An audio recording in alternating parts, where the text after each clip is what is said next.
Bonjour tout le monde. Permettez-moi de remercier tout d'abord mon encadrement, M. Mohamed Fattah et M. Travis Sakhi, qui ont donné l'opportunité de participer à cette conférence. Mon article intitulé sur mélangeur à conversion descendante, celui de Gilbert pour communication sans fil TeraHertz. On passe maintenant à l'introduction. Le système de communication sans fil en général est sur ondes millimétriques au-delà de 100 GHz et proche de 140 GHz en particulier joue un rôle très important dans la transmission des données au plus haut du possible.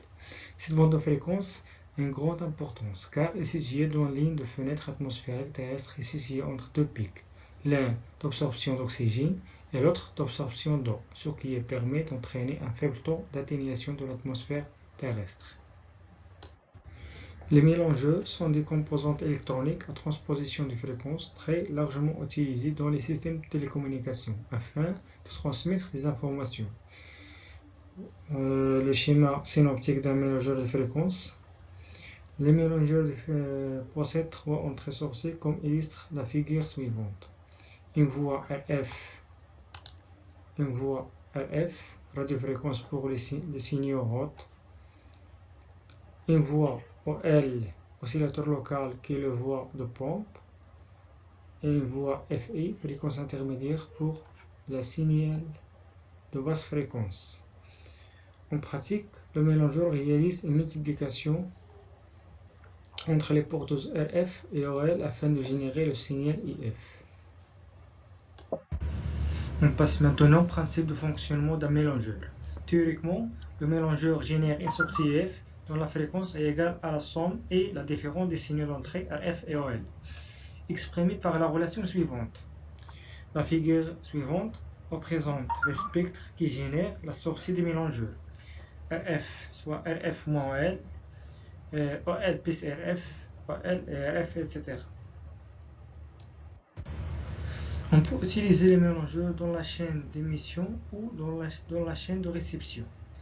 Un mélangeur dans la chaîne d'émission joue le rôle de régisseur de fréquence, up converter, conversion vers le haut. Il translate un signal de fréquence intermédiaire IF au bande de base BB vers un signal radiofréquence RF à l'aide d'un signal oscillateur local OL. Mélangeur dans réception, il permet de convertir des signaux haute fréquence RF en signaux basse de fréquence appelés signaux fréquence intermédiaire IF, down converter, ou la conversion vers le bas. Pour notre étude, nous nous focalisons sur des mélangeurs abaisseurs de fréquence, c'est-à-dire conversion vers le bas. Le fonctionnement de cette cellule peut être divisé en trois étages distincts, RF, OL et IF. L'étage RF est un étage d'amplification consistant une paire différentielle formée par les transistors M1 et M2. L'étage OL, c'est un étage de commutation consistant deux paires différentielles formées par les transistors M3, M4, M5 et M6. Et l'étage IF consistant de transistors M7 et M8. Nous avons utilisé deux marchands ballons dans l'entrée OL et RF pour convertir les signaux d'entrée en signaux différentiels de même amplitude et de phase différentes égale à 190. Et on utilise un miroir de courant M9 et M10 pour fournir le courant nécessaire à notre circuit. On passe maintenant les simulations et résultats. La simulation a été faite en utilisant un transistor PH15 NHF de 0,15 micromètres de la technologie MIC, un optique microwave intégré de circuit. Nous avons pris 2,50 micromètres et L égale à 0,15 micromètres. Dans la première graphe, exprimer le signal d'entrée RF égale à 140 GHz en millidécibels. Et la deuxième graphe exprimer le signal d'entrée OL exprimé en millidécibels égal à 100 139 GHz. Le dernier graphe exprimer la sortie de notre mélangeur. C'est égal à le signal RF moins le signal OL, c'est-à-dire 1 GHz dans le point M30, et le signal RF plus le signal OL, et dans le cas de M, le point M31. La simulation de la puissance d'oscillateur local, OL. Premier graphe exprimer la simulation des gains de conversion exprimés en décibels en fonction de la puissance OL exprimée en millidécibels. Le deuxième graphe, c'est la simulation des facteurs de bruit DSP en décibels en fonction de la puissance LO en millidécibels. Donc pour toutes les simulations, la valeur optimale de puissance OL et de puissance RF sont respectivement fixées en 4 millidécibels et moins 30 millidécibels. Deuxièmement, la simulation des gains de conversion. La première figure représente la variation des gains de conversion en fonction de la puissance d'entrée RF en millidécibels. La deuxième figure représente la variation des gains de conversion en fonction de la fréquence RF en GHz. Donc, le gain de conversion est d'ordre 8,8 décibels. Troisièmement, la simulation du point de compression 1 décibel. Ce point caractérise la limite de fonctionnement linéaire de ce circuit.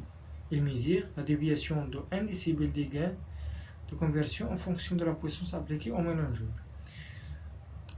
La figure suivante représente la variation de la puissance sortie IF en fonction de la puissance d'entrée RF en millidécibels.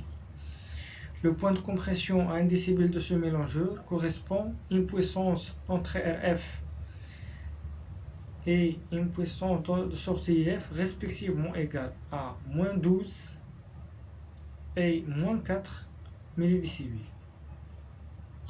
Maintenant, on passe à la simulation de l'isolation entre les portes. L'isolation est définie comme étant l'atténuation en décibels entre un signal entré sur un port et son niveau mesuré sur tout autre port. Dans le mélangeur à conversion vers le bas, dans notre cas, l'isolation entre les portes OL et RF est importante, car il traduit la capacité des dispositifs à éviter la fuite des signaux OL sur l'accès RF. La figure de la courbe suivante représente l'évolution en décibels de l'isolation OL-RF en fonction de la fréquence en GHz. Ce mélangeur atteint une isolation OL-RF supérieure à 67 décibels pour des fréquences entre 139 GHz et 141 GHz. Cinquièmement, paramètres de réflexion. La figure suivante montre l'évolution du coefficient de réflexion à la porte RF S11 exprimé en décibels en fonction de la fréquence. Le coefficient de réflexion S11 atteint une valeur de 14,6 décibels à la fréquence 140 GHz. La courbe suivante représente le coefficient de réflexion de sortie S33 similé à l'entrée de porte FI. Le mélangeur atteint une valeur de S33 de moins 5,4 décibels pour la fréquence de 1 GHz. On passe maintenant à la comparaison de performance obtenue avec des mélangeurs récents publiés. Les mélangeurs résumés de performance résumées des mélangeurs doublement équilibrés sont présentés dans le tableau suivant. Avec divers mélangeurs ondes millimétriques publiés, le mélangeur de Gilbert proposé peut atteindre un gain de conversion modéré à élevé, une bonne isolation entre les trois portes avec une linéarité compétitive. Et enfin, conclusion. Dans ce travail, nous avons présenté un mélangeur de Gilbert doublement équilibré utilisant le transistor PH15 NHF de la forme d'arrêt IMS. Ce mélangeur à conversion descendante permet de convertir le signal RF d'une fréquence 140 GHz vers une fréquence FI de 1 GHz. À l'aide des ballons dans les portes RF et OL, elle atteint un excellent gain de conversion d'ordre 8,8 décibels avec un faible facteur de bruit NF de 8,3 décibels et possède une bonne isolation entre les portes. Et merci pour votre attention.